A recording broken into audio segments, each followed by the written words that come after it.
Grazie per essere intervenuti, scusate per il piccolo ritardo tecnico, diciamo, per permettere a tutti di raggiungerci stasera. L'incontro di oggi è stato intitolato Cagliari e Sardegna, strategie comuni, organizzato dal circo Sergio Azzeni di SEL a sostegno della candidatura di Francesco Agus in Consiglio regionale. Il titolo insomma dice già tanto, si parlerà di Cagliari, si parlerà della regione, si parlerà però anche di Cagliari e del rapporto con l'area vasta. Ormai sembra evidente che parlare solo della città di Cagliari è abbastanza riduttivo, perché molti dei problemi che si affrontano ormai non riguardano solamente la città, a partire insomma dalla mobilità, dalle politiche abitative, ma il discorso sull'area vasta è quasi naturale. Do giusto qualche indicazione per come si svolgerà la serata. Ci sarà una serie di interventi, soprattutto di consiglieri comunali sia di Cagliari che dell'area vasta. Ci sarà anche l'intervento del sindaco di Cagliari Massimo Zelle, poi concluderà Francesco l'appuntamento. Do più o meno una scansione di tempo di 7 minuti ciascuno, in modo da riuscire a sentire un po' tutti e non dilungarci ulteriormente. Allora iniziamo subito, iniziamo con Sergio Magia, capogruppo di SEL in Consiglio Comunale a Cagliari. Sergio, 7 minuti, poi ti trovi la parola. Sì, grazie a tutti, benvenuti. Voglio porgere i saluti anche da parte di Sebastiano Dessì, che ha partecipato all'organizzazione di questo evento, ma per impegni di lavoro e fuori Sardegna non può essere perciò presente con noi. Io devo dire che trovo molto opportuno un'iniziativa di questo tipo, un'iniziativa del genere. In questo periodo troppo spesso negli ultimi anni si è dimenticato quanto il ruolo di Cagliari, intesa come Cagliari, come area vasta, e il ruolo della Sardegna siano intimamente legati in qualche modo. Troppo spesso giunte di centrodestra si sono concentrate su una funzione di Cagliari immaginaria, Cagliari capitale del Mediterraneo, e hanno forse dimenticato che prima di tutto Cagliari è la capitale della Sardegna, e noi siamo orgogliosi che Cagliari sia la capitale della Sardegna.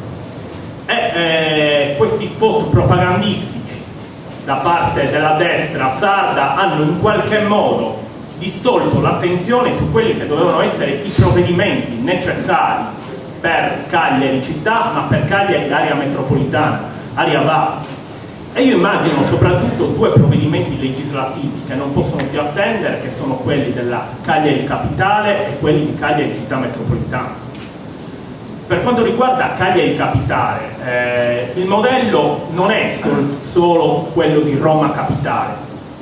Sapete che lo status particolare di cui gode Roma, riconoscendogli appunto un ruolo che non è un ruolo onorifico in quanto capitale, ma è un ruolo in quanto eroga servizi che nel caso di Roma sono per tutti i cittadini italiani, nel caso di Cagliari sarebbero per tutti i cittadini sardi. Quindi una cosa importante, una cosa che anche altre capoluoghi di regione hanno in qualche modo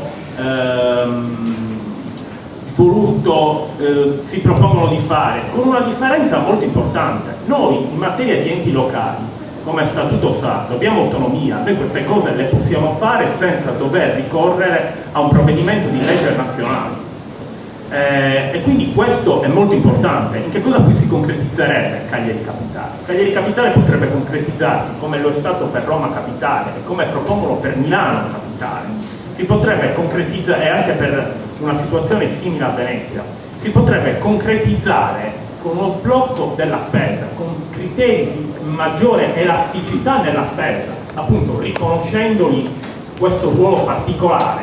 Si potrebbe in qualche modo trovare strumenti di deroga al patto di stabilità, strumenti di deroga ai vincoli di spesa molto forti. Quando io parlo di Cagliari capitale, questo lo voglio sottolineare, intendo la città metropolitana capitale. Questo è molto importante. Perché è molto importante questo? E quindi mi avvio a parlare del secondo provvedimento che è necessario. È molto importante quello di Cagliari città metropolitana, innanzitutto per motivi storici, cioè ne stiamo parlando ormai da 35 anni forse, della necessità di fare un'area metropolitana, del fatto che vi è un territorio metropolitano i cui confini sono difficilmente distinguibili i cui servizi spesso sono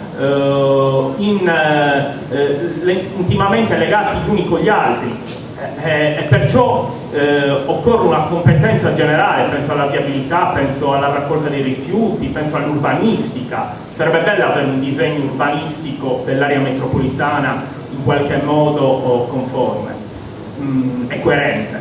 Però c'è anche qualcosa in più, di molto più importante.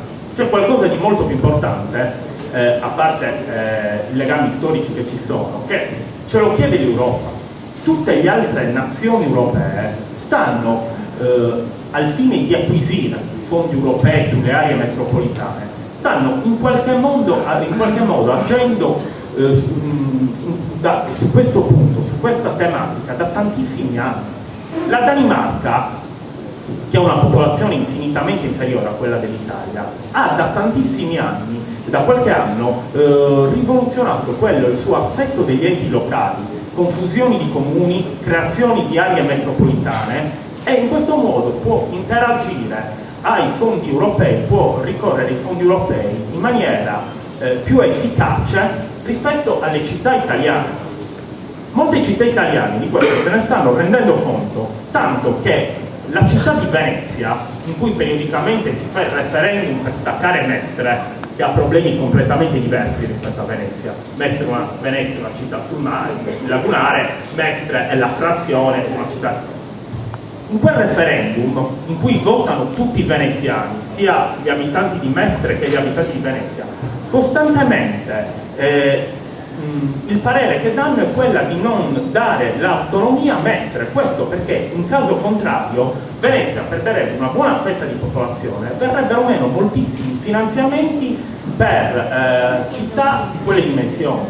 Quindi su questo noi dobbiamo essere pronti. Fa un po' specie che di città metropolitana non se ne stia sostanzialmente occupando, non se ne sia occupata per niente l'amministrazione di centrodestra. La Sardegna, come ho detto, ha autonomia negli enti locali. Questo comporta il fatto che la legge sulla città metropolitana la debba fare lei. Purtroppo non c'è stata nessuna iniziativa legislativa, se non forse qualcosina a termine di legislatura, per la creazione di questa città metropolitana. Dico di più, è un discorso che tra l'altro avevo fatto forse a Seragius quando avevo parlato. Cagliari ha, secondo me, il tessuto sia demografico ma anche economico ideale per questa nuova progettualità di area metropolitana.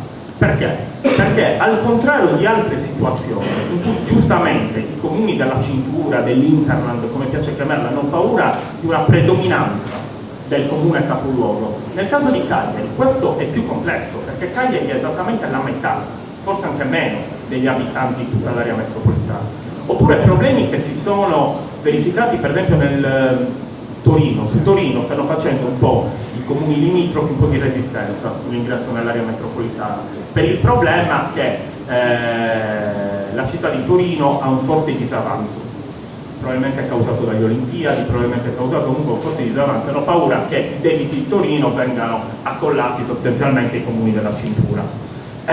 Non è la questione di Cagliari, che invece ha delle casse floridissime, ha un bilancio, addirittura quest'anno riusciranno a chiudere il bilancio probabilmente per febbraio, inizio marzo, forse è l'unico grande comune d'Italia, quindi non possiamo proprio lamentarci da quel punto di vista. E quindi questi elementi potrebbero fare di Cagliari veramente il laboratorio delle città metropolitane. Una città metropolitana che, come immagino io, non neghi quelli che sono, anzi li accresca quelle che sono le particolarità di tutti i comuni, li decentri in qualche modo, perché una città metropolitana possiamo immaginare come una città in cui gli assessorati regionali siano non necessariamente nel capoluogo. C'è un comune a vocazione agricola, penso a Seragius si potrebbe essere l'assessorato all'agricoltura, non ci trovo niente di strano. È una città in cui i servizi più importanti possano interagire, possano trovare una soluzione diciamo organica, anche perché in molti casi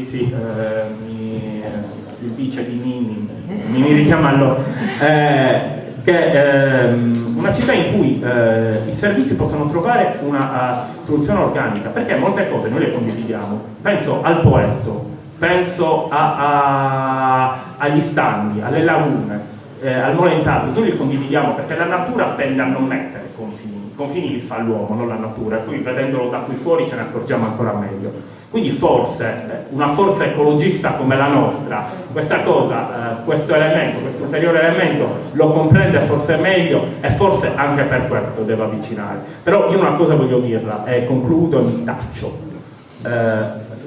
A mio avviso fare in modo una cosa che per troppo tempo si è dimenticata: i cagliaritani prima di essere cagliaritani sono sardi. Non guardiamo alla capitale del Mediterraneo, guardiamo alla capitale della Sardegna, e questo, con Pigliaro Presidente, penso che debba essere il nostro progetto per i prossimi 5 anni. Grazie.